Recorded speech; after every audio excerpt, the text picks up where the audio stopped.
Good morning, everybody. This is Tevin with Tevin Talks, and my co-host, he goes by the name of, That's Ben Grayson to some, but Benny to the rest. and we have a special guest with us on this Monday morning for Mental Check Mondays, and she go by the name of Miss Kate, Miss Kate. How are you today? I am doing good. I'm doing good. Thank you for having me. How are you gentlemen doing? I mean, me personally, I can't complain at all. I'm just ready to start my week out, and all I see in my future is positivity. Honestly, I think the things that have honestly hindered me up until these these last couple months, it's all clear to me now, and I think that this is something that me and Benny have both personally wanted to do for a long time. But me and him collaborating and coming through and creating this platform was just the best possible thing for I think everybody, and for me personally, it was something I needed so bad. Agreed. This has been very freeing. It's been very it's helped me help other people, and I didn't realize that's something that I would feel good about. Like letting people, like people telling us that they're going through the same things we're going through, that we're not alone, Mhm. and they always say misery loves company, and it turns out we have a whole lot of company. A bunch of it. And I Agreed. think I think that, just going off of what Benny said, you have some people out here that really do not want to see you advance in life in general. And I think the approach that I personally learned to take was that everyone's not your friend. Everybody does not want to see you succeed. Everybody does not want to see you, I'm guessing, ahead of them. When everybody has their own visual of what success is. I recently went to social media and asked everybody, what does success mean to you? Not saying that I'm not successful, because I think I'm successful in my own ways. That doesn't mean you're rich or you have the biggest house in the world. Success means something different to everybody. Everything that I've set out that I wanted to do, I've done it, and or I'm doing it. Do I have more goals that I want to hit? Of course. But people do not want to see you there, and that's the issue. These mental check Mondays are things that we're going to be hitting on, because people need to understand that everything that you have laid out, that's for you. Your path that you take, that's on you, and you're going to do whatever you can to be the best person that you need to be. Now, Miss Kate, Yes, sir. when I ask you how are you doing, I want to actually know, how are you doing today? Today is a better day than I have had lately. And that's probably the best answer that I can give you. I am not 100% emotionally where I'd like to be, but I am better than I was, let's say, over the summer. Okay. And if I might ask, what do you think is stopping you from being 100%? In which I don't expect anybody to be 100%. I'm not even 100% on a daily basis. I might come somewhat close to it, but there's always something that's dragging you back just a little bit. So what do you think is holding you back from being 100%? Wow. That that is the question. What do we want to admit out loud? What do we want to admit to ourselves in the dark? What do we want to acknowledge is truly in our heart that's holding us back from being 100%? Um, and please feel free. There is nothing that I want to hold back from you. We are family. Hmm. Um, so, truthfully, I am having a hard time accepting the pain, hard time accepting the roadblocks, hard time accepting that there are limits for me that are in front of me. And normally, when I would hear myself say that, I would say, nope, don't say there's a limit. There's a hurdle, but not a limit. You have to work harder to get over that, to get past it, to get around it, accept that it might always be a hurdle in the road, but there's always another way. However, I have learned this summer that there are some things that I need to accept that are out of my control. And I am angry. I am hurt. I am struggling.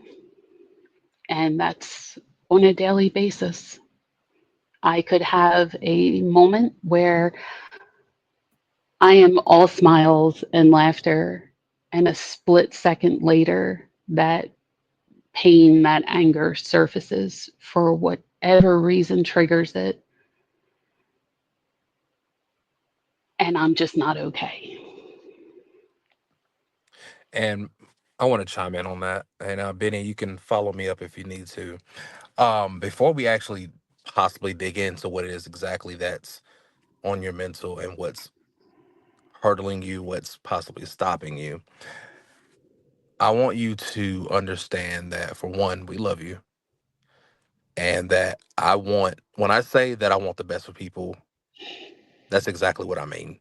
A lot of people say that and just say it just to say it, but whatever it is that brings you light, whatever it is that brings you peace, reach for it.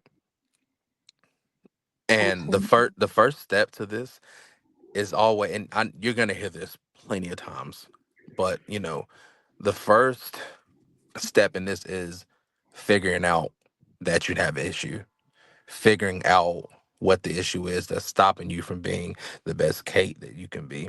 You've understood or understanding what it is that's stopping you, and it frustrates you, right?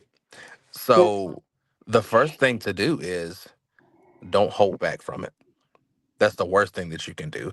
For me personally, for years, and I mean years, I would bottle things.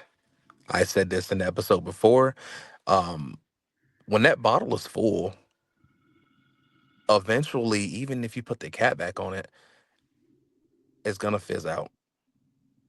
That cup, that bottle is gonna runneth over, and every single emotion is gonna come running with it.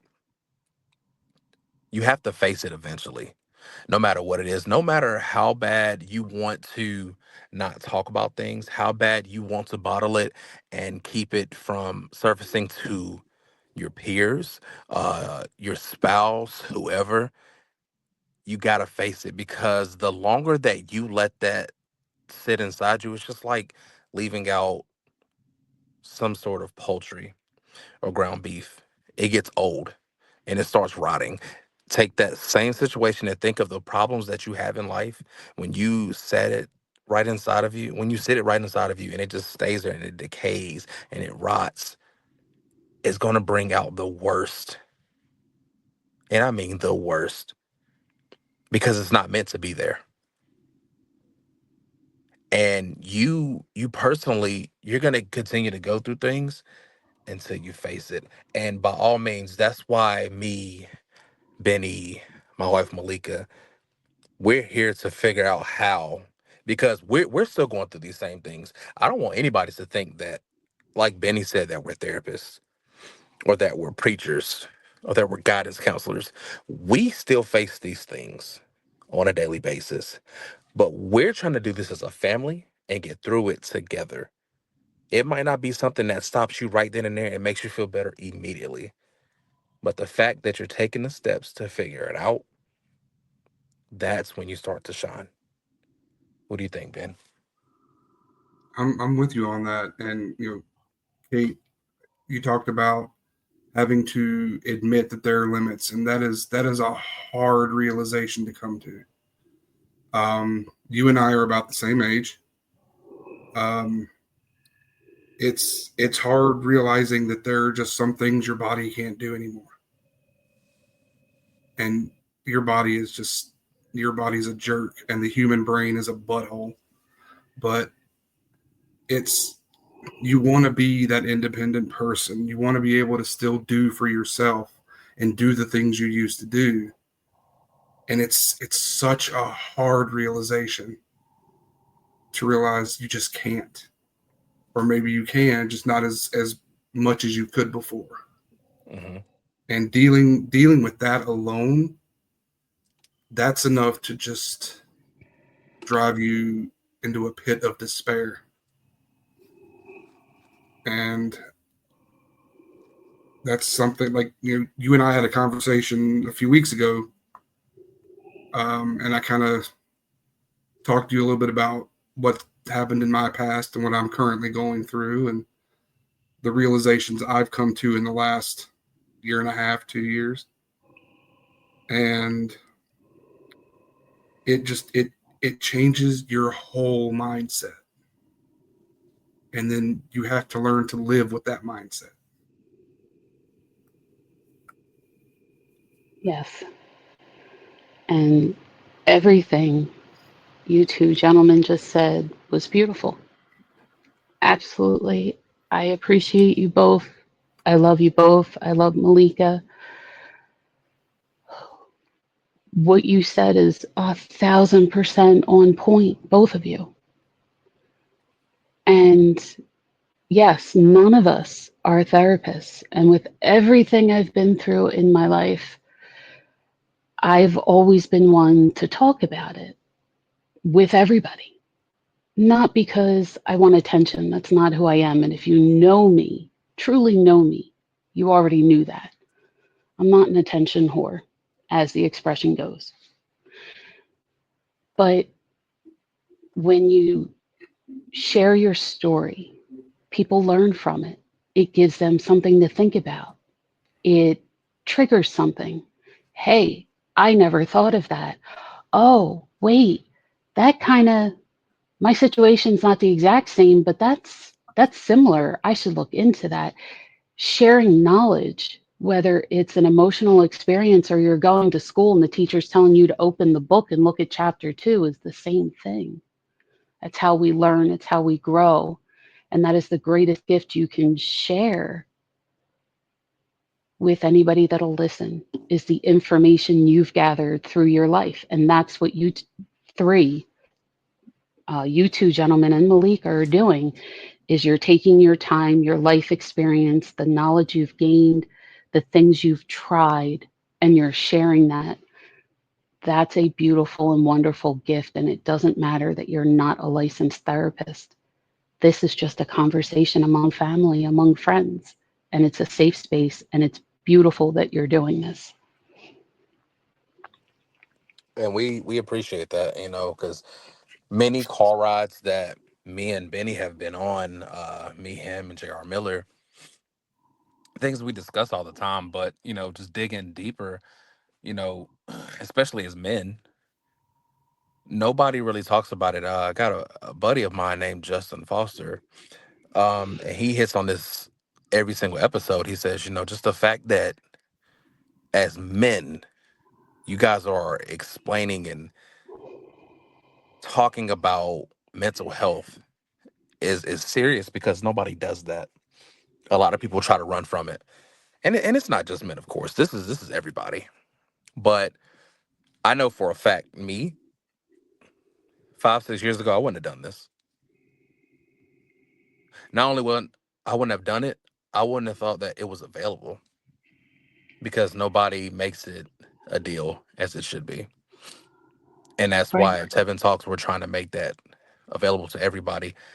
I want anybody to be dealing with this situation. Once this library is full and jam packed of different episodes, I want it to be available to everybody. Once you tap into Tevin Talks, whatever you're feeling that day, if you're sad, there's an episode for you. If you don't understand how to deal with grief, there's an episode for you. If you need motivation, there's an episode for you. And I just want to be able to just share a link and be like, hey, this is what you need today. Somebody reaches out to Benny. Somebody reaches out to you, Miss Kate, to Malika. It doesn't matter who. Hey, Tevin and whoever talked about this 2 weeks ago, listen to the episode. That's what I want from this. This is not about the money. This is not about the fame. I want everybody to be okay. We have one short life to live here, and I want everybody to enjoy it. So, with that being said, Miss Kate, I think it's time to dig in. Let's do So, it. as I asked before, what do you think is holding you back from being 100% in this moment? My anger. From the time I was young, if a medical issue arose, and a lot of my trauma comes from medical issues. I haven't really shared this with many people aside from one on one conversations. Benny and I have had private conversations, close family members. Actually, not even all my family members know this. Um, most of my trauma comes from medical. I did have some very traumatic sexual, uh, let's say, encounters at 16, 18, and 19 that were not okay. Um, but that pain, that trauma is nothing compared to some of these medical. For example, when I was 30 years old on my birthday, my 30th birthday, normally milestone birthdays, everybody makes a big deal and you go to a party. Well, my body, spoiler alert, I crack really bad jokes when I get upset. My body decided as a birthday gift, I was going to lose my eyes. I lost my eyesight for a complete month. Uh, was in a lot of pain with my eyes. Couldn't hold my head up. The pain was so bad. Um, my boyfriend at the time, obviously, we're not together for many, many reasons. Never visited me while I was in the hospital. Never visited me once I got home. So that was kind of hurtful, but I dealt with it because to me that wasn't as important as what did the doctor just say to me? On my 30th birthday, I was diagnosed with MS. And I lost my eyes for a month. That that was tough. And when I say I crack bad jokes, I'm in ICU.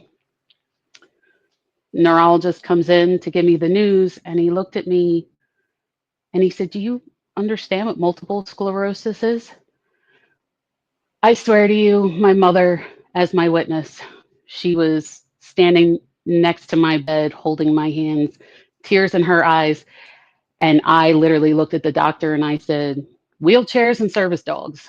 That's all I know." And that was an honest to God answer because, to the true definition of the word, I was ignorant as to what multiple sclerosis actually encompassed. And the only individual I had ever met that had it on a personal level that I've met, not seen online or on TV, but met, was in a wheelchair with a service dog. So that's what I related it to. And he was like, "Okay, sounds like you need a minute." And he left the room and then he came back and we went into more detail. No matter the anger I had at that moment, I got through it because I had my family, the doctors all telling me, "You're going to get this medicine. You've got an 80% chance your eyes are going to come back." Thank God, knock wood, my eyes came back a month later. I took the anger from that and I followed my passion in life, which is weightlifting. I had always wanted to do it, but everybody said, "You're a woman, you shouldn't do it." Was never accepted at the gym. worked with a trainer for a little bit who looked at me and said, "No, you don't want to lift those weights. You're a woman. You should be mindful of your feminine figure." That's not what I wanted. And I wasn't looking to become this ginormous, beefy person who can't put their arms down at their sides. I wanted functional strength Hmm. and I wanted to be healthy and I wanted to feel good. So when I got my eyes back, screw it. Decided I wasn't going to. I was living with my parents at the time. I'm not going to worry about getting the apartment. I'm going to go to the gym. I'm going to get a trainer. This is what I want to do. I almost lost my eyes permanently. Don't know how I would have lived with that. Let me follow my dream. And I dealt with the anger by focusing on something that made me happy, focusing on something that was for me, not for anybody else. Not, Kate, when you get older, you should go to college so you can get a job and take care of your family and be an independent woman. Not what was expected, what I dreamt of, what I wanted. And was successful. Found a trainer, got into Olympic lifting, went to my first meet, placed first in my first Olympic lifting meet. Ecstatic. I never felt so good in my life. And I was so proud of myself. I said, oh my gosh, I took this, which should have been a life altering moment. I fought through it. I followed my dream. I succeeded. Now I want more. And unfortunately, while I was training for the next thing, I got injured and badly. I already Before have, what's that? before we continue, and I don't mean to cut you off. I want to get a hold of this because I think people would want to know how this affected you. I want to go back just a little bit. When you lost your eyesight, can you explain exactly what you dealt with? For somebody with multiple sclerosis, when that attacks your nerves, what it's doing is it's eating the coating that is on your nerves. When that coating is gone, the nerve dies. When your nerves die, it can cause a lot of pain, a lot of swelling. So for me, the MS attacked the optic nerve. My eyes were bulging out of the sockets. The optic nerve was swollen to the point that that's what caused the loss of sight. So at first, I lost color. Everything went black and white. I had this severe headache that no matter what migraine medicine I took, and I have prescription migraine meds, nothing I took even put a dent. And the pain was so bad, the tears were just rolling. Not the sobbing that you do when you cry, but if anybody's ever been in a lot of pain, sometimes the body's response is just to release tears and they just fall. Next, the black and white became cloudy. Do you ever see an old psychedelic movie? All the colors start to mute because you're looking through a kaleidoscope. Hmm. That's what it looked like. Everything started to mute. Everything started to lose its independent shape and figure. I was actually driving when that happened, Oh and man. I freaked out. So I pulled over and I called my mom and I said, "Ma, something's not right. The pain in my head is so severe. I can't see." And she said, "What do you mean you can't see?" I said, "I can't see." Quite literally, it's not blurred vision like with a migraine. It's not. The migraine is so bad. The traffic lights look like bright stars. I couldn't tell you if there's somebody standing in front of me. Then all of a sudden, that blurry, cloudy vision became a tunnel. And the tunnel grew smaller and smaller. And by the time I got to the ER, my one eye was completely gone and the other one was barely there. It Mm. took, I was in ICU for a week. It took 5 days of IV steroids to calm the nerve. The pain lasted a little bit longer because of the damage, but it took a full month for my eyes to come back. And anybody that's been on steroids, I'm sure you gentlemen have been sick or injured. They give you a steroid pack, right? You take it for 7 days. Oh yeah. Mhm. That pack maybe totals 150, 250 milligrams worth of steroids. I had 500 milligrams a day for 5 days. Mm. Mm. My skin turned green. I was vomiting from the steroids. I couldn't eat. The only thing I ate, and to this day when I get sick, my mom laughs. She goes, I'm going to get you some strawberries and whipped cream. It's the only thing I could keep down without throwing it up. Wow. And it did. It took a full month for everything to heal. But thank God I got my eyes back. And I wake up every morning and try to remind myself when you open your eyes, no matter how aggravated you are with the day, how you're not looking forward to getting up. Oh, we just moved. I have to unpack things. I've got a mess to deal with. I'm tired. There are mornings I have to force myself to stop and say, guess what? You're lucky you can even see. Hmm. And whenever your sight, thank God, did come back, um, what was that first moment like? Like, what were you doing exactly when it did come back? I was in my room. Um, for that month, it was really hard for me to get myself to do anything. Uh, my parents would be watching TV, and mom would say, hey, why don't you come sit and listen? Most of the time, I just wanted to be alone because I feared not just my eyes not coming back, but I feared the loss of my independence. Uh-huh. We all, I'm sure, know people in our lives who love to be taken care of. They could easily do things on their own, but it's so much nicer when somebody else does it for them, right? Yes. Hmm. I am the exact opposite because I've seen that. I've seen how that burdens a family. I've seen how that hurts people. And I refuse to be that person.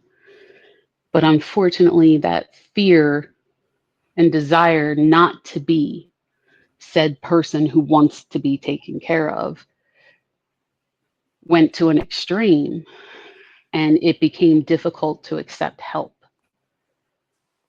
for fear that I'd be seen as that person. And that's been a burden that I carry. So when I couldn't see, most of the time I was sitting on my bed, couldn't use my phone. I know that's a travesty nowadays.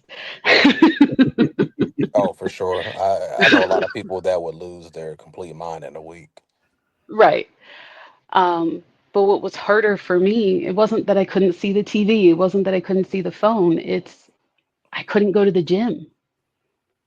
I couldn't pick up my crochet hook and make something. I couldn't pick up my pliers and weave chainmail.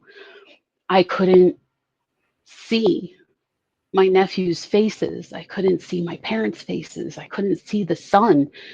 I felt the heat.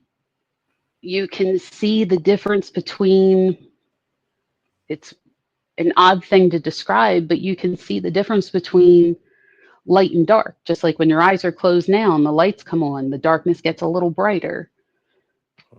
Um, but I couldn't really see it. And most of the time, I moped. Every now and then it would get so bad, I would suck it up and say to myself, Kate, you're being a little whiny brat. Listen to the TV.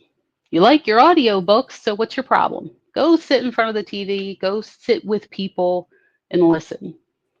And there were a couple of weekends where my mom, to get me out of the house, uh, set up, hey, some of the family members, let's meet here. Had a couple of mutual family friends, and she was like, Kate just needs to get out. But it was hard for me to do that because that meant for me to get from the house to the car, I needed somebody to help walk me. Hmm. Um, but the day that my eyes started to come back, uh, I was actually sitting in the kitchen with my mom and I noticed things were blurry. And as horrible as that was in the beginning, now I'm done all the meds and things are blurry. Does that mean it's reversing? Does like the optic nerve damage will never go away. Once that coating on the nerve is gone and your body for some reason thinks that that's a threat so it eats it, your body's essentially eating itself Hmm. because there's a miscommunication. See, miscommunication, it ruins a lot of things, I'm telling For Doesn't it? sure. For sure. you. um, that optic nerve damage will never heal, never fix itself, never reverse. However, the swelling went down enough where all of a sudden I could see fuzz, sort of like you turned a TV on and there's static. And then there was colorful static. And now there's clouds. And it's not just that little static, but it's bigger clouds. I would know there's a blob in the room and that blob was a person. And it took a couple of days for the actual figures to define themselves again. So it took some time, but I was very lucky. And I For sure. managed to turn that pain around as a reminder that it's fragile. Your eyesight is very fragile. Hmm. For example, you could get into a car accident. It could be a minor one, but you can get into a car accident like I did and have a hole in your retinas, not take care of it, and then lose your eyesight because the hole becomes a tear. And you only have 48 hours to fix that retina. Hmm. Well, now you're blind. What are you going to do? So I was very, very lucky, and I used that as fuel in life. And I look back at the time where I spent a month maybe not doing much of anything, kind of annoyed at myself that I let myself mope so much. But quite honestly, that's how you heal. And you have to let yourself do that, however long it takes you. And not only that, what you saying, even moping, I don't think anybody can prepare themselves for that. Being able to see every single day, waking up and looking at the sun, looking at your children, your wife, your husband, whoever, to not be able to see just like that, I think that would be an issue for everybody. Me personally, and I know it's going to sound crazy, I'd be okay with losing an arm or both of my legs, but not being able to see my wife and my kids, stuff like that, would be a huge issue for me. I have actually made that statement, not about the wife and kids. I don't have that part. But I was raising my nephews at the time. So, like you said, and I'm so glad I'm not the only one that made that statement because people looked at me like I had 10 heads when I made it. I said, take my feet, take an arm, leave me my eyes. Let me see the smiling faces of the people in my life. Let me let me see the sun every morning. Let me see the moon every night. Let me see the stars in the sky. Take anything but my eyes. And I used to actually say that to myself while I was waiting for my eyes to heal. It was kind of like my little prayer. I mean, because I see it like, you know, you, you look at these videos on social media, you see women that literally have no arms, that are mothers, that are changing diapers with their feet, that are cooking, which I mean, I don't prefer to cook with my feet, but I'm just saying. Especially my feet. You wouldn't want to cook with my feet, just That's saying. fact. I've seen his Um, feet. so like just seeing that, and they have smiles on their faces. You can adapt to everything else. I really feel like you can. But not having your eyes, that's a whole different ball game. And I can't imagine what you went through, but I'm so glad that you were able to see again. Because Thank you. there's so many beautiful things to see in this world, you know. And like if that is a smiling face from a child or a nephew, a niece, just it doesn't matter what it is. It's a different thing. Art to people, and I consider art many things. Literally a painting. Wrestling's definitely art to me. Yes, it is. So whatever you think, whatever your art is to you, when you honestly cannot see it out of nowhere, I can imagine your life just being in shambles.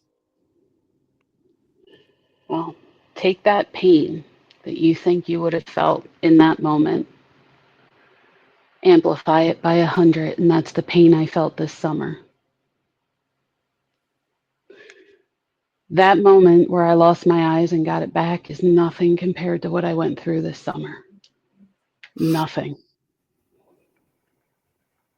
And I never thought I would ever utter that phrase. But life is life and things happen.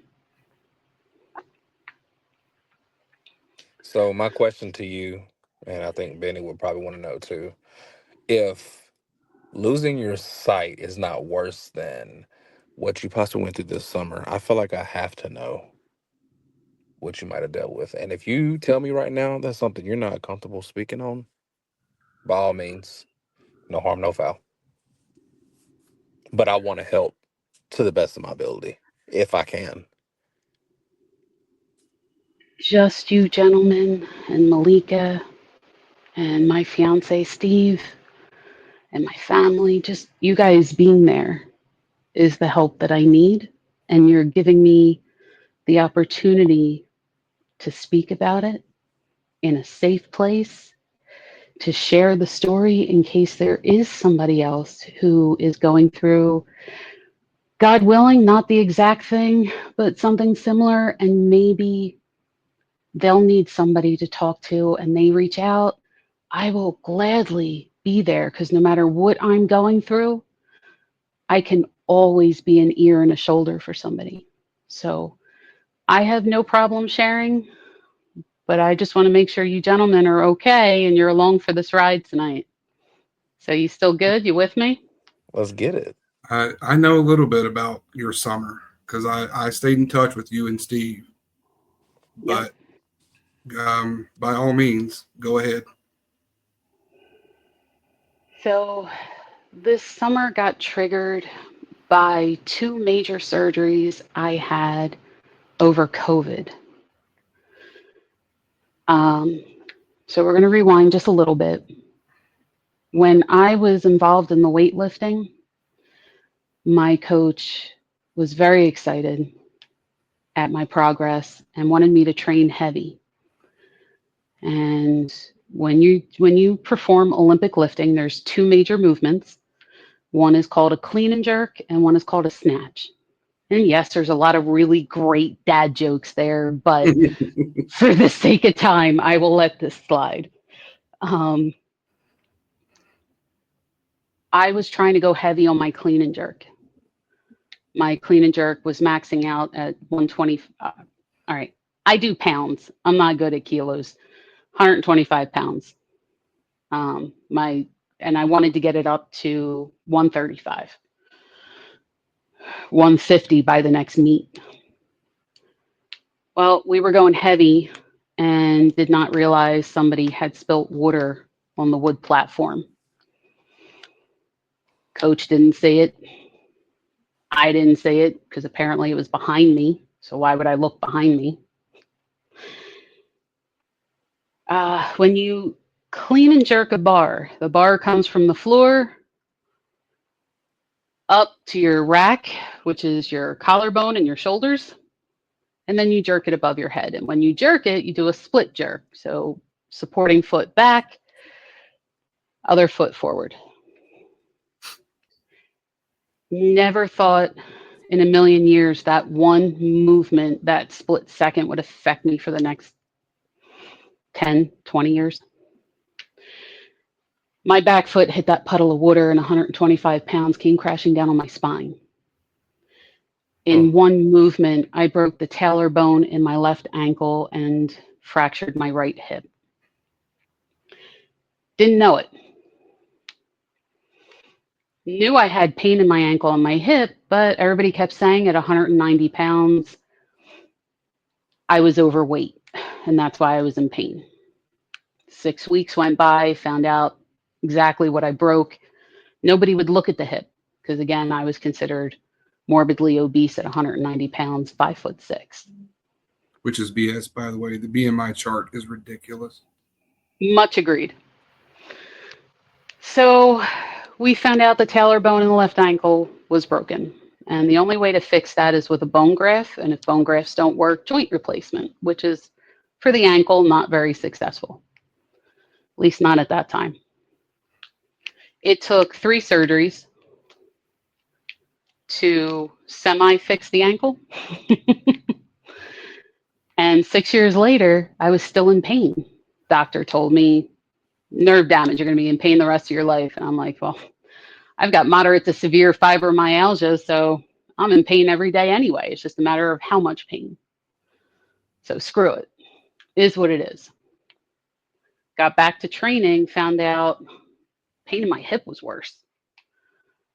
Went to 3 specialists. Your hip is broken. I said, what do you mean broken? It's been broken for a long time. There's scar tissue in the break. It never healed. Uh-huh. You want to repeat that, doc? Like, show me the image and kind of explain to me what's going on, because what you're saying makes no sense to me right now. Like, I was just in complete denial. You know how your hip is a ball and socket joint? Mm-hmm. And hopefully all the listeners understand what that means. That means you have a piece of bone that is round like a ball, and the hip itself is one big socket, and that ball moves in there. And there's cartilage that keeps it moving smooth.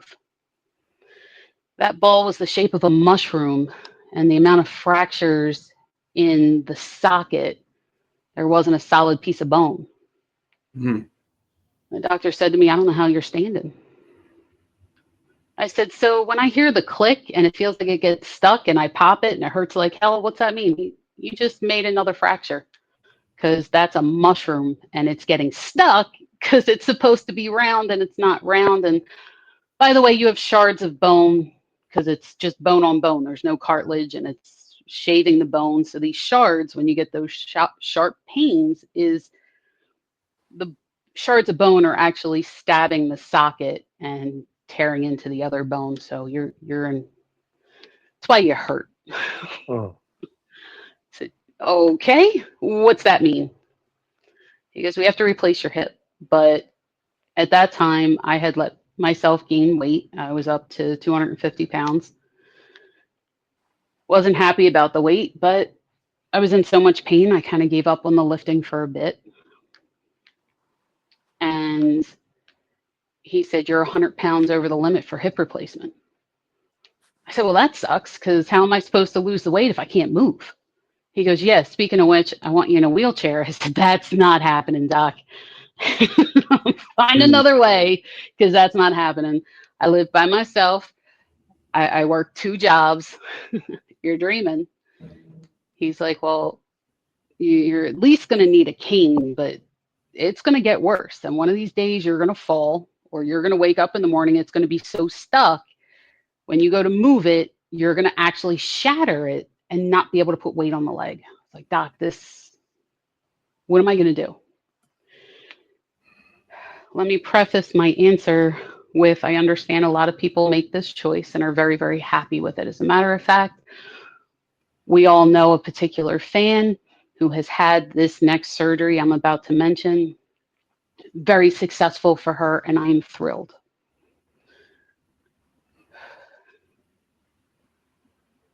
The doctor told me you have to lose weight and you have to lose it fast. So I was not happy because everything he was recommending was surgical and medical.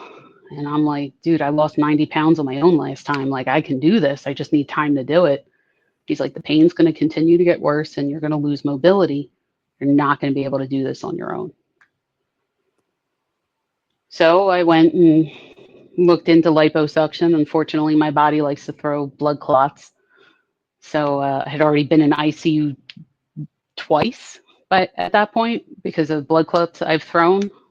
They were in my lungs both times. Stopped breathing. Um, so no plastic surgeon will touch me. I'm like, okay, what's the other way I can lose weight quick and get my hip replaced? Biggest mistake I have ever made in my life. And I will repeat this. I know people that have had it and it's been successful and it's been the best thing for them medically. Bless you, I'm thrilled. Anybody going into it needs to know that the warnings they give people are real. I made the worst mistake in my life and I decided to go through with bariatric surgery. And they just about killed me. Getting all of this pre-testing, because all I wanted was my hip replaced so that I could continue to work, be that independent person, support myself, build a foundation for a future, knowing I wanted a family. I just wanted my hip replaced. I could handle the weight on my own. I've done it before, but there wasn't time. And the pain was getting so bad. They wanted me on Percocets 24/7. And I have an addictive personality. I mean, ask anybody about my addiction to coffee and chocolate. It's legit. So I didn't want the Percocet. And living in Pennsylvania at the time, you have to have a medical card to get marijuana. And that was the only way I maintained pain, to make it tolerable so that I could wake up in the morning, so that I could go to bed at night. I had to suck it up, my pride, everything I had worked for in my life to that point, and give it all up. I had to go on disability because I couldn't stand. I couldn't drive. I could barely walk. I had a 635 square foot apartment, tiny little closet space of an apartment. I couldn't walk the length of the apartment. I was in so much pain. The only way to manage that would have been opioids, and I didn't want to go through that. So I was high for a year. And what do you do when you're high? You eat. Well, that was the exact opposite of what I needed to do. So I gained weight while waiting to have my hip replaced. Well, now I have no choice, and I have to go through with the bariatric surgery. To my embarrassment, I will admit that I had that surgery. There are 3 types. You can have a sleeve put on your stomach. Easiest one, simplest one, least amount of complications. You can do a bypass. In other words, the stomach doesn't empty into the top of the small intestine. They move it slightly down the small intestine so that there's less absorption of everything you're eating. And they cut the stomach and make it smaller. Okay, that's middle road. Severe one is called a duodenal switch. That is where they cut your stomach down to 3 ounces and they reattach the stomach to the lower portion of the small intestine. Anybody that is considering the surgery, please hear me. You need to think about medications. You absorb your medicine in your small intestine. When you move that stomach down, the effectiveness of most medications goes out the window. Everybody kept warning me. Being an MS patient, I'm on medication, heavy medication, medication that has similar uh, chemical makeup to chemotherapy meds, which is why I have no immune system. So I get sick a lot. Mhm. Using less of your small intestine affects all that. Okay, fuck. So I had to go through a barrage of testing because I saw 3 surgeons and all of them, it's medically necessary, but we won't do the bypass. We'll only do the duodenal switch. Mm-hmm. Fuck me. During that testing, they told me I probably had uterine cancer. Great. So now I'm dealing with going on disability and the shock to my pride. Had to trade my truck in. I had my third F 150, which was my pride and joy. Couldn't afford it being on disability. Had to get rid of my truck, had to quit my job that I worked so hard to get. And now I have to have a surgery I don't want. On top of that, you're telling me I could have uterine cancer. Mm. Can't deal with that right now. So we're going to compartmentalize that. We're going to put that to the side. We're going to go through with this surgery because I want my hip done. I want the pain gone. I want my life back. So I stopped hearing the warnings. I stopped hearing the people saying, Kate, research it. Kate, look into it. Are you sure you want to do this? Because when you are in physical pain every day of your life, it changes you mentally, changes your personality. It changes who you are, the way you think, judgment calls you make, and anybody that tells you different is lying because they don't want to admit it. I went through with the surgery. It was COVID lockdown. Parents weren't allowed to come visit. Anything that could have gone wrong went wrong. And if you want to know details of that, I will share it, but I'm going to try and shorten the story a little bit. After I Oh, got through all of that, what's up? no, I'm listening to you. They they killed me in the hospital twice. They had to redo the surgery because it was Mm. done incorrectly the first time. I was supposed to be there 3 days. I was there over a month. Mm. My cell phone was on speakerphone because my family could not trust the nurses. Other patients were calling 911 because the nurses weren't doing their jobs, because the call buttons weren't working, the alarms weren't working. My mom heard me flatline on speakerphone. My mom heard me flatline. I cannot imagine what that felt like for her. I know what it felt like for me. I can't imagine what it felt like for her.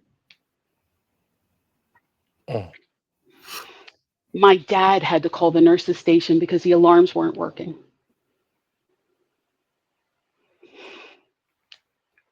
I had a doctor the day that they were discharging me. The cardiologist came in. It was his day off. He came in and looked at me and he says, I am so excited you're going home. Go home, get a shower. That entire month I was there, not one nurse helped me bathe. Mm. Jesus I Christ. My parents picked me up. I had blood and vomit caked in my hair to the point where we almost shaved my head. My skin was gross and I had sores because I couldn't move to take care of myself. I was strapped to the bed. I wasn't allowed to move. And the cardiologist looked at me. He says, I'm going to be honest with you.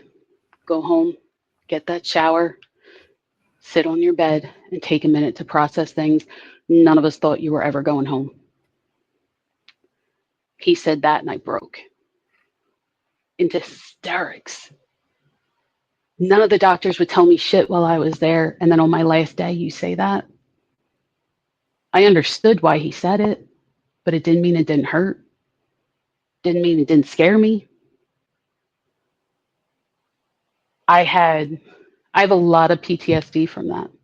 And Like I said, you want to know details of what happened? I can give you details, but it is brutal. It is gory. And I am still looking for a PTSD therapist to help me with that because there have been moments where I try to retell the story and I'll smell the hospital. I'll see the hospital. I'll think I'm back there. And it is difficult to come out of it because there were moments while I was in there where I would hallucinate that I wasn't. And then all of a sudden I'd wake up and I was there and it's what's reality. Mm. After that, I had my hip replaced. Great. Now I'm going to get my life back. They had to put me on heavy pills before I even got close to the operating room because I kept having panic attacks and pre-op. Because I literally had a anesthesiologist hold my arms. He had the nurses hold my legs down, my arms down. He held my shoulders down because he had the mask on wrong. So it was closing my nostrils and I couldn't open my mouth to breathe because of the way he had it. So I was literally suffocating and he thought I was just being difficult. So going into the hip surgery, I'm a wreck. Come out of the hip surgery, hocked up on a lot of meds. Anybody that knows a redhead knows that we take twice as much anesthesia. We do not process anesthesia properly. Even surgeries I've had that have gone well, they have to give me so much anesthesia. I'm usually in post-op for a while because the amount of anesthesia and painkillers they have to give me for it to take effect, my lungs will actually stop working. I've been in post-op for 6 hours at a time sometimes because I'll stop breathing. I come out of the hip, orthopedic surgeon walks in and he's laughing. Says, Kate, we did it. Everything looks good. We just have one problem. And I was like, Doc, this is supposed to be my moment. Like I'm feeling good from the meds. I'm supposed to be happy right now. The horror is behind me. He's like, it is. Can you sign this waiver? What waiver? Well, normally when we open a patient for a hip replacement, we have to use a bone saw to cut the bone. He takes a glove off of his hand and shows me stitches. Your bone shattered in my hand and cut through the surgical glove. Jesus Christ. You bled into me and I bled into you. We have to do HIV testing. Wow. I was like, oh, Doc, we're blood brothers. Jesus. He literally, because I'm such a high risk patient and had been through so much trauma with dying in the hospital, terrified to go back to the point where I was hysterical in front of police officers and EMTs because I didn't want to go back, to this happening and needing the hip replacement. He said to me, I didn't want anybody else to do it because you were already comfortable with me. He said, so we kept you under a little longer than we wanted. You kind of bled out a bit, so you need a blood infusion, but you bled out because I had to stitch my hand. I'm okay with that, Doc. Got through the hip replacement, never dealt with the PTSD. Went right back to the testing to figure out, do I have uterine cancer? What's going on with my body? Did the testing, and at that point, Steve and I were now dating. Mm-hmm. We were into our first Christmas together, so not quite a year. And I said to him, I have to do this testing. I have to go to this gynecologist that's an oncologist. Uh, I'm not even processing the emotions behind it, but I have to do this. And he's like, okay, I'm here. I go to the doctor, and the doctor comes in the room. I am at this point numb. Everything I had just been through the last 2 years, I'm numb. Like, what are you going to tell me, doc? I just went through all that. and I'm going to die in a couple months, or I just went through all that and now I went through this and I'm going to be fine. Like, what's it going to be? He comes in and he's pissed. I'm like, Doc, what's wrong? Like, shouldn't you be asking me what's wrong? But like the look on your face, I don't know how to take this. He says, Kate, I don't understand. I said, understand what, Doc? And at this point, like my mind goes blank. What are you supposed to feel when the doctor's mad? He said, I was dead certain with all of your symptoms and all of the false positives you had cancer. You do not have cancer. I'm like, you could have handled that differently. Just saying. Like that, you could have broke that news to me a lot different. Thanks, Doc. Appreciate it. He says, no, I'm really thrilled you don't have it, but I don't get it. Something's wrong. Okay. All right. So my body doesn't work. What else is new? Hasn't worked in years. Since I turned 30, my body decided, I don't fucking like you. Thanks, body. Appreciate it. He says, well, go back to your regular gynecologist. I think your problem is you might be perimenopausal. I said, at 39? Isn't that a little young? No, not really. Not after what you were just through the last 2 years. That can trigger life changes. Mm. Okay. So I come home and I say to Steve, hey, we're not even dating a year, but this is what's going on with my body. I could be perimenopausal. And before I process that emotion, what are you thinking? Those of you that know Steve, he also goes by Davin. Uh, he has the biggest heart of anybody I know. He is my home. He is my world. We might have met through a porn star 6 years ago, but when we finally connected, and we connected quickly because it was meant to be. And he is, everybody says they're the love of my life. Yeah, he is. But more than anything, he's my home. And after losing my eyes, losing the use of my leg, losing my life at one point, having a home is more important to me than anything in this world. And I don't care where that home is because I know that home is in his arms wherever the two of us are. Whether it's in the car, it's at a wrestling show, it's in this new apartment, doesn't matter. I'm home if I'm with him. That moment that I went to him and I said, my dream in life was to be a mom. In kindergarten, you have career day. I went in, my mom broke it down on like 3 different 3x5 cards so I could pronounce it. I went in and I wanted to be a paleontologist. Great. Love dinosaurs. Still do. Then I found out all the schooling that came with it as I got older. And I no longer knew what I wanted to do for a job. I just knew I wanted a job that paid my bills because the only dream I had was to be a mom. Because it is the single most beautiful gift in the world to be able to come together with another human being, create a life within yourself, bear that child, and put your heart and soul into raising that human being.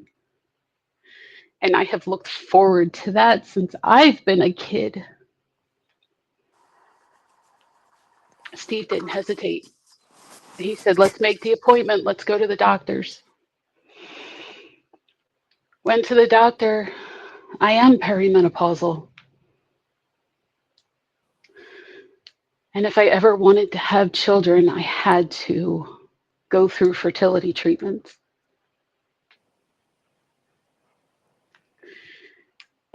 My 40th birthday, my birthday's in February, that March, my great aunt died. My great aunt was so very important to me in my life.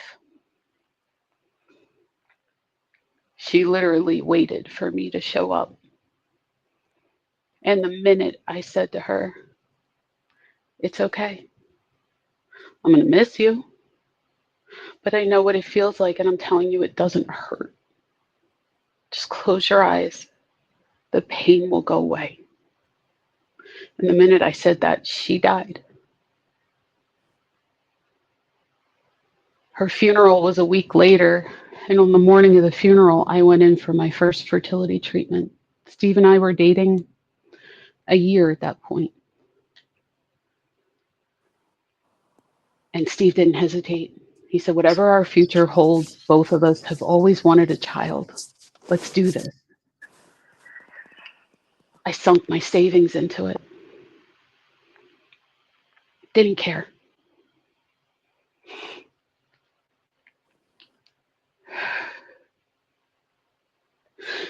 For the next year, the doctors told me it was a long shot. Being perimenopausal, throwing the blood clots that I've thrown, having a near death experience, having MS. Hell, I have to go off my MS medication for 6 months before I even started treatments because that medication can lead to birth defects. So now I don't feel good on a regular basis because I don't have my meds. And the meds, they keep your body from eating itself. Essentially, the meds are fake food for the body. It's the coating that's over the nerves. They created a fake version of it, and that's what's in the medication so that the body eats that. There's other things in the medication that help to subdue some of the effects of the MS so that the body's easier to handle and you feel better, but it can't reverse anything yet. They're getting there, but it's not there. So I'm off the meds, and we went through a year of it. I am not a candidate for IVF. Uh, for those of you that don't know, there are multiple ways women can go through fertility treatments. And one of them is called IVF, and another is called an IUI. IVF is in vitro, and in vitro is what everybody's most familiar with. And that's where the woman goes through a cycle. They harvest eggs, they harvest the gentleman's sperm, you get the test tube baby, they in vitro implant the embryo and wait for it to take. Unfortunately, that's a lot of anesthesia. It's a lot of hormones. And when you're a redhead that doesn't do well in anesthesia, and you are complicated as me, and you've thrown blood clots that have put you in ICU, nobody will give you those kind of hormones safely. Nobody will do those kind of procedures. It's not safe. It's extremely risky. So I am only a candidate for IUI, which is intrauterine insemination. In other words, they monitor my cycle. I get a small dose of hormones that help the body produce the follicles it needs to produce, the lining it needs to produce, and drop the eggs it needs to drop. Then, when I'm at the right point, a sample is produced from the male. I'm trying to be very scientific about this so I don't offend anybody. Because quite honestly, and Steve rolled his eyes every time I said it, I got turkey basted once a month. Essentially, they take his sperm, they put it through a process, which anybody that knows anatomy, not all semen is viable. So they put it through a process, produce the most viable, and like a bad gynecology appointment, put you on the table, take a really long syringe and shove it up in there. Turkey based. There you go. Thanksgiving's coming. You're welcome.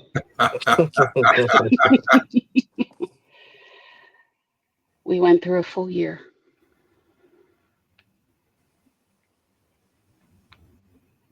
After all the trauma that I had been through and still having a hard time finding a therapist I'm comfortable with to deal with the PTSD of dying in the hospital, and my mom hearing it and remembering what I saw.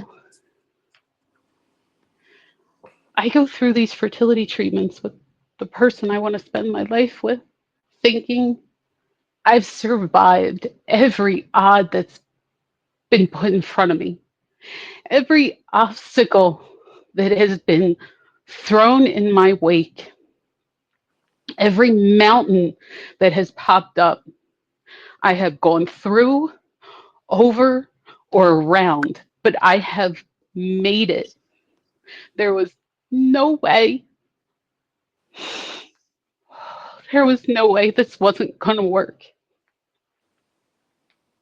because of all the love Steve has for children, for family, for friends, all the love he has to give, all the love I have to give. There is no way that we are not going to have a child. I was so certain.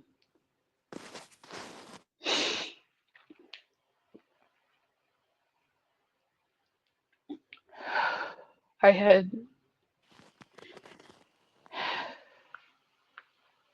2 miscarriages before last Christmas. In other words, 2 cycles where the insemination took. And 3 weeks later, my body couldn't keep that baby safe.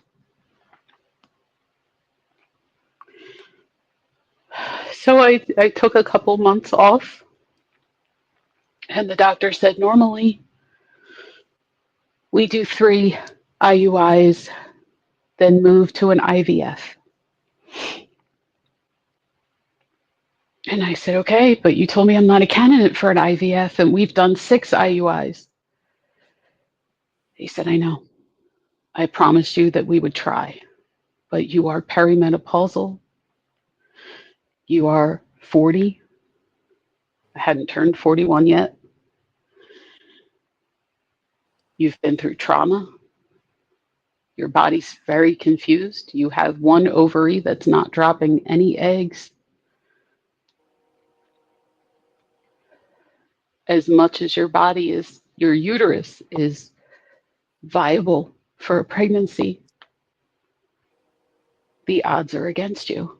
And I said, the odds have always been against me. This has to work.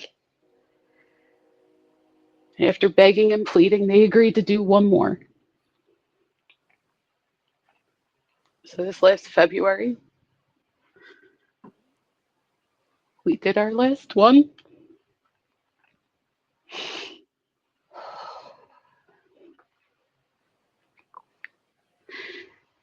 And it led to a miscarriage. My third. My third miscarriage.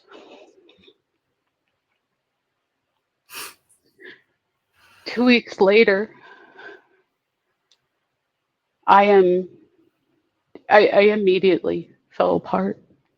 I immediately lost touch with reality. I didn't know how to feel, how to think, how to function. And 2 weeks later, I noticed feeling a lot of pain, feeling weak. And I can't really feel my hands and feet. And I called my neurologist and I said, hey, I had my I had my third miscarriage and I don't feel right.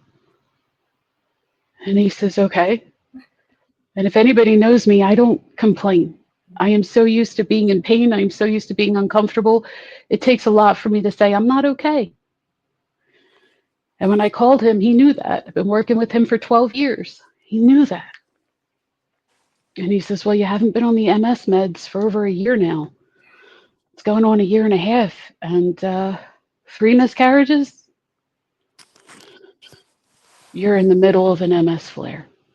You're done. No more, no more fertility treatment. I said, Doc, don't tell me that. Like, I am so close. He's like, Kate, but your body's telling you you're not. It is not safe. It took from March till August for me to get my medication. Medicare doesn't want to pay for it. The entire time, my symptoms got worse. This time, it didn't attack my eyes. I lost feeling in my hands and my legs. I was in pain that I hadn't felt in a long time. But what was scary is when things went numb, I couldn't I couldn't walk. Steve had to Steve had to help me get up from bed so that I could use the bathroom because I couldn't walk. I didn't want to leave the apartment because I there were times I couldn't feel my feet. The pain was so bad it was hard to stand. It was hard to use my arms. It terrified me because the longer it took to get the medicine, the more this could be permanent. I mean, you Tevin, you blessed us with the invite to your wedding. You know, I at the did. wedding, I don't want to cut you off, but I was just about to say that. I knew. See, I did not know any of what you're telling me right now. I didn't, but I knew that you were in pain at my wedding. I knew you were in pain. I didn't know what you were dealing with, and I am sorry. please I don't really. apologize. You But I. gave me, no, that day you gave me a moment of joy in a time where I was terrified. And I don't say I'm scared a lot. You gave me a reprieve. You showed me that there's love. You showed me that there's joy. It wasn't just coming from Steve. It wasn't just coming from my parents. Somebody who didn't know what I was going through showed me that, gave me that. I just felt bad because walking on the uneven ground, I didn't have my medicine yet. I was in so much pain. And I didn't want anybody to see it because to me, if somebody sees that I can't walk and I need help to walk or I'm in pain, then I'm showing weakness, which I know is stupid. But when you're a kid, it's don't show weakness, keep going. That's what was going on when you saw I was in pain. I couldn't get my medicine. The first medicine the doctor prescribed was $1,500 a month for the copay, not the medication for the copay. Medication was 20,000 a month, Mm. and it took a month and a half for that to go through. Then I find out the copay, and I'm like, Doc, I can't. 1,500. Who has that? And you go through and you try and get grants and you try to get copay assistance and go to the pharmaceutical companies and you go to Medicare, and Medicare basically laughs at you. They don't want to cover that. And God bless people that donate to these organizations because without them, a lot of MS patients won't get their medicine.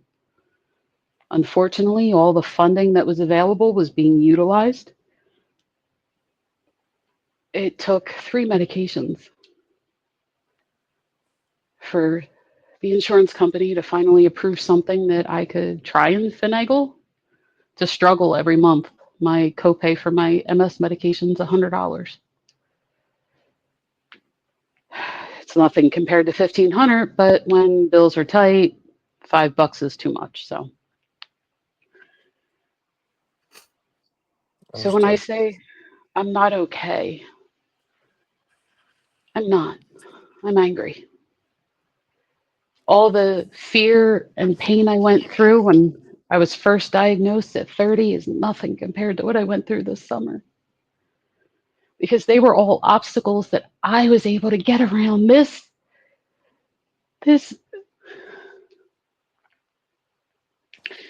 to feel so physically broken,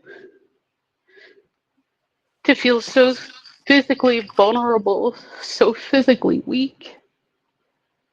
I couldn't even keep my child safe in my womb.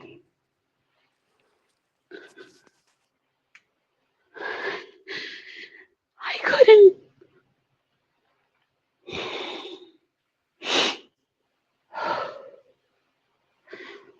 I couldn't keep that child safe enough for that child to grow inside of me. That makes you feel more broken than losing your eyes, than losing feeling in your arms and legs. I still have weakness in my arms and legs, but with the medication, it's gotten better. I'm slowly rebuilding, hoping to get money put aside so I can go to the gym and get back to my weightlifting because that's the one passion I have in life. And hopefully that'll help me heal. But when we started this podcast and you asked, how are you? And when I said I'm not okay, you said why? I don't know. Other than acknowledging that these things happened, I don't know how to heal. I don't know how to not feel broken. And it's open enrollment right now, so I'm waiting for Medicare to go through with a new plan so I can look for a new therapist. But anything I've ever been through pales in comparison to the utter life shattering experience of trying for a year and a half to have a child, to have three miscarriages that trigger a flare, to have the doctors tell you it's not safe to continue, to feel selfish because if you don't keep trying, then you're giving up. And once you give up, that's the end.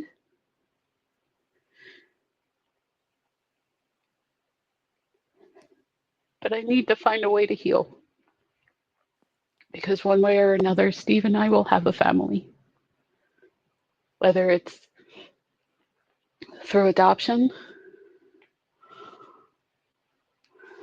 or if we just get a puppy, we will have a family because we are a family, because we are a home.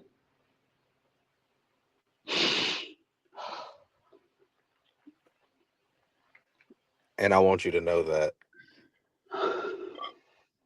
when I tell you that we love you guys, that's I don't think there's not a big enough word for how much love I have for you right now after hearing all of this. Um, I'd be lying if I was to say I wasn't right here fighting it back myself. But I feel you, I hear you, and I know that you're hurting, not only mentally but physically. And I know you're waiting for the insurance to kick in so you can find a therapist. But by all means, me and Benny are here to try. Malika's here to try. And I know for a fact that, Malika's going to be on soon.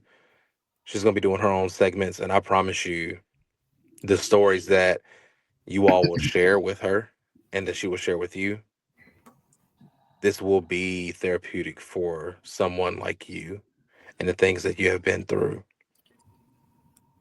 I'm not saying that we have the answers to everything that's going on with you, but I promise you we're going to try to help to the best of our ability.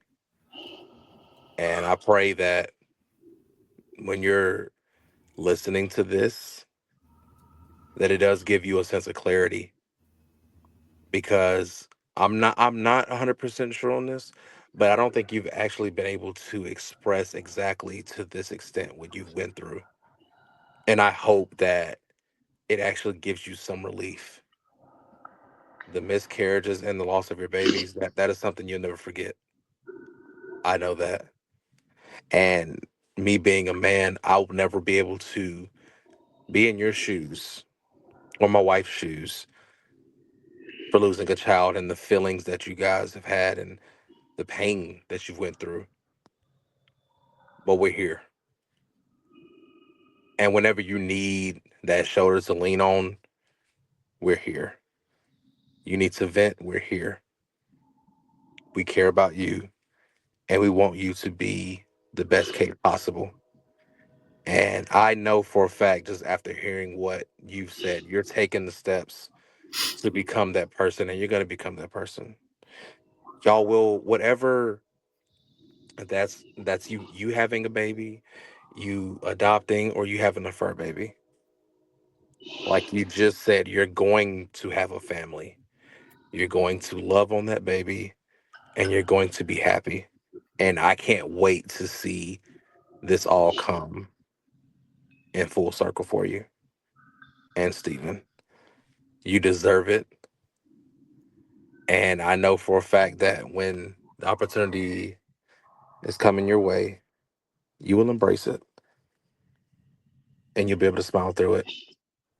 Because I see that you're a person that, regardless of what you're going through, you try to smile through it and you try to make it seem as if everything is okay when it's not. And I want you to know that it's okay to not be okay, but I don't want you to keep sitting in it, and I don't want you to keep feeling like your life is nothing because of the things that you don't have right now. You're here for a reason, and everything is going to be okay. That means the world to me. Thank you. And I know today we fit well over an hour, and Sorry. I'm no, you're perfectly fine. I'm not done with this conversation. I want to revisit this conversation. I can't wait till you and Malika get on and have these conversations. But I want you to be able to save some of this for the next time, because like I said, I want this to be therapy for you, and I want you to be able to revisit Tevin Talks, come back and share more with us. And I think that the next time we have a conversation, you'll be in a better place. And if you're not in a better place, we're going to work to get you to that place. What do you Thank think, you. Ben? Kate, first off, thank you so much for sharing that. Um, I could hear it in your voice. That was, I mean, like Tevin said, he was fighting back tears. I didn't win that fight. Um, I could just hear it in your voice how much pain and sorrow. And being a man, I can't know that pain of going through miscarriage. Um, but please don't think that makes you any less of a person. At all. You there are powers that we can't control and things that happen to our bodies that, despite the medications, the surgeries, the whatevers, it just we can't fix. And that doesn't make you any less valid. That doesn't mean that you're not worthy of anything that you want in your life. And I know it's hard to try. It's so easy to blame yourself. It's so easy to say I'm the problem. But in a case like this, like they're just like you were behind the eight ball the whole time.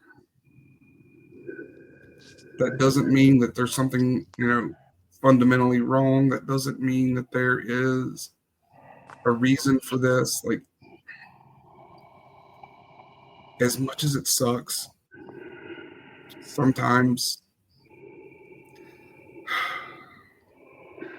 give me a second. Let it out, brother. Let it Sometimes out. our brains convince us that it's something we've done wrong, something from our past that we did wrong, something that, you know, we're paying for now. And that is not the case. Kate, you're a beautiful person, and I'm so glad I know you. Please don't feel like you are inferior in any way because of this.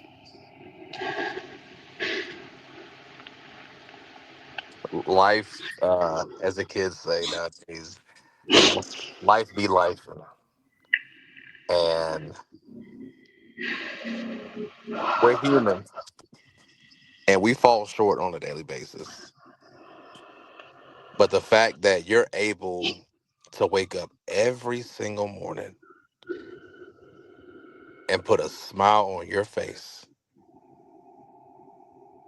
whether you believe in God, whatever it is that you pray to, whoever you pray to, you're here for a reason.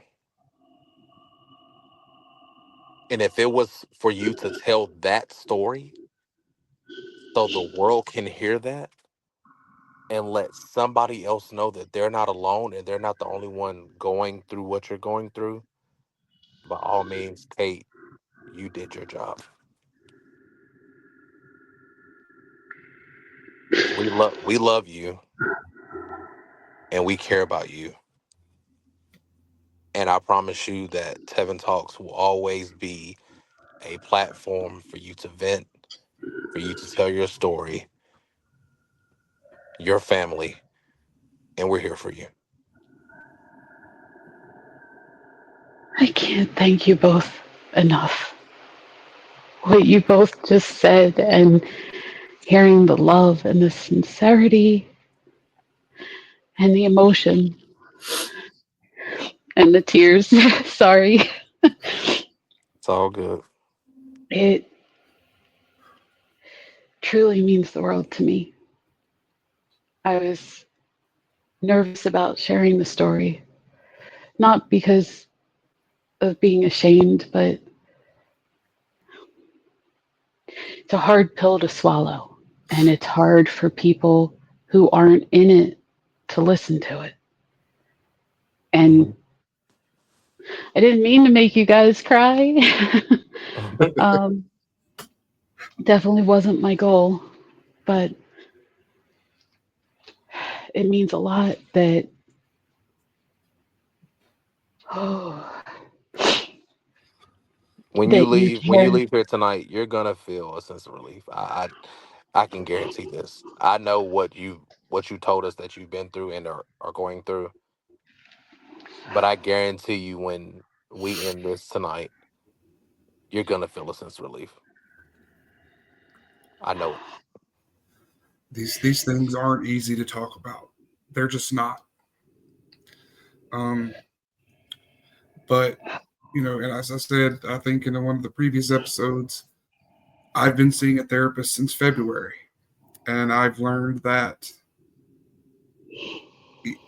the hardest things to talk about are the ones that help you process, the ones that help alleviate some of the anger or the stress or the hate or whatever it is you're feeling. Um, like Tevin said, you want to bottle all this stuff up, but sometimes letting it out is the best course of action. And I like I said, we both really appreciate you sharing these stories with us because, like, I knew a little of what was going on just by talking to you and talking to Steven, but I had no idea of the level of the depth. And again, I truly appreciate you feeling comfortable enough with us to share that with us. Well, That thank you. means that means the world to me, gentlemen. And thank you for giving me a safe place for making me feel so loved and so comfortable. Then I didn't revert back to my bad habits, which are when people ask me how I'm doing, normally my answer is, well, I'm trying to wrap my head around the fact that I'll never work again. You know, a neurologist tells me, which is true, I'll never hold a full time again in my life because my body cannot handle stress. When I get stressed out, especially with this move we just did, my body shuts down, which means my limbs start to go numb and weak, and my body is exhausted, and I can't think straight, and just body doesn't function. And that's normally what I focus on and I explain to people, and they look at me like, "Oh, you'll figure it out. You'll work again." No, my health's more important. I won't. But that's truly not, yes, not being independent and having to receive that disability check is a huge shot to my pride, but that's nothing compared to the last few years, what they have piled up to, and this summer being the ultimate, most single painful thing I've ever had to wrap my head around. And to this day, I still haven't. So, giving me the opportunity to talk about it, I really appreciate that, gentlemen. I love and appreciate Steve in ways that I didn't know that I could. And he has been my rock and my safe space. But to have family such as yourselves that I can go to that are outside of the situation and say, hey, this is really weighing on me. I'm feeling really broken today. Can we talk? That is a gift that is so special and so rare. And you gentlemen are, and Malika, are very special people to be able to do that. And I thank you for that with all my heart. No doubt. And like I said, we appreciate you. We love you sincerely. And this is not done. Everything that's going on in your life is going to get better. Your story is not finished. Um, I think that, I know that we have to revisit this conversation soon, and that's going to happen. Okay. It would be my pleasure. It'll be our pleasure as well. But as of right now, in this very moment, that's been your Mental Check Monday with Tevin. Everybody, thanks for listening. Um, Hopefully, if you're out there and you've had some of the same hardships that Kate has had, hearing her talk about it has helped you. Maybe help you want to talk about it with someone. Um, yeah, that's what an episode, guys. Like, Kate, thank you so much. Um, Benny, thank you, Benny. all right, guys, we're gonna wrap this up, and thanks for listening. Thanks for following, and we'll catch you guys down the road. Please like, subscribe. We're now on every single major platform. So please help us keep growing. Please help us keep telling these stories. Keep believing in us like we believe in y'all. We love you. See you down the road.